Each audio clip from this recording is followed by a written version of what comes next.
بہت محبت اور خلوص سے سلام پیش کرتا ہوں کہ جو اس وقت اپنے گھروں میں موجود ہے اور اب سے کچھ دیر کے بعد انتہائی سحر کے لیے وہ سحری کا اہتمام کریں گی۔ اب یقین جانیں یہاں پر آنے والے تمام علماء کرام سے میں نے گاہے گاہے ایک ایک کر کے پوچھا ہے اور تصدیق شدہ بات آپ سے کہہ رہا ہوں کہ وہ اجر و ثواب جو کسی ایک روزے دار کے حق میں آتا ہے اس سے کہیں زیادہ میری وہ بہن، میری وہ بیٹی، وہ میری ماں زیادہ اجر و ثواب لے جاتی ہے جو اہتمام کرتی ہے دیگر روزے داروں کے لیے۔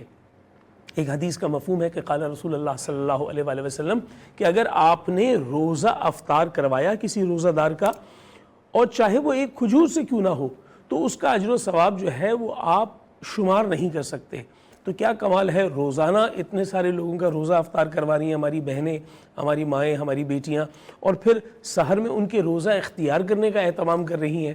آج ہم انشاءاللہ اپنے کچن سے بھی آپ کو کچھ چیزیں جو ہے وہ شیئر کریں گے، ریسیپیز اور کچن کی تمام چیزیں جو ہے وہ ہمارے تھرو آؤٹ وینس انٹرٹینمنٹ کے پورے پروگرام کی جو ہماری ایک FPC بنی ہوئی ہے وہاں گاہے گاہے دی جا رہی ہے، لیکن ہم ضرور چاہیں گے کہ ایک دو دن میں ہم یہ باقاعدہ اپنے سیٹ سے بھی شامل کریں۔ ہمارا کچن تیار ہو چکا ہے، مجھے نظر آ رہا ہے، آپ کو نظر نہیں آ رہا، لیکن ہمارا کچن تیار ہو چکا ہے بالکل اس کیمرے کے پیچھے۔ اس کیمرے کے بالکل پیچھے کا منظر آپ کو بتا دوں، ایک سبز رنگ کا دروازہ ہے، وہ اپنی جگہ سے جادوئی انداز میں ہٹتا ہے جیسے کھل جا سم ہوتا ہے، اور سامنے کی طرف جب سیٹ کھلتا ہے تو وہاں پر ہمارا کچن موجود ہے اور وہاں پر بھی آپ کو لے کے چلیں گے۔ ناظرین محترم، آج کی اس ٹرانسمیشن میں میں اپنے ایک انتہائی محترم دوست کو آپ سے متعارف کرواؤں گا جو آج کے مہمان کے طور پر ہوں گے۔ یہ ابھی ریویل کرنا باقی ہے لیکن بڑی شاندار شخصیت ہے، علماء کرام بھی تشریف لا چکے ہیں، انسان دوست کا سیگمنٹ بھی ہوگا۔ آپ سب پہ لازم ہے کہ آپ لوٹ کر دوبارہ آئیں کہ ہم ایک مختصر سے وقفے کے بعد دوبارہ آ رہے ہیں۔ اللہ کا احسان، انعام رمضان۔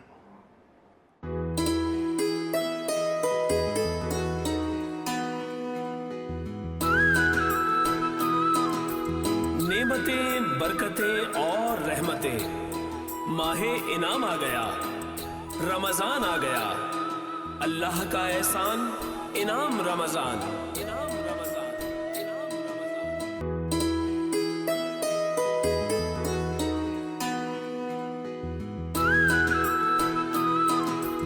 نعمتیں، برکتیں اور رحمتیں، ماہ انعام آ گیا، رمضان آ گیا، اللہ کا احسان، انعام رمضان۔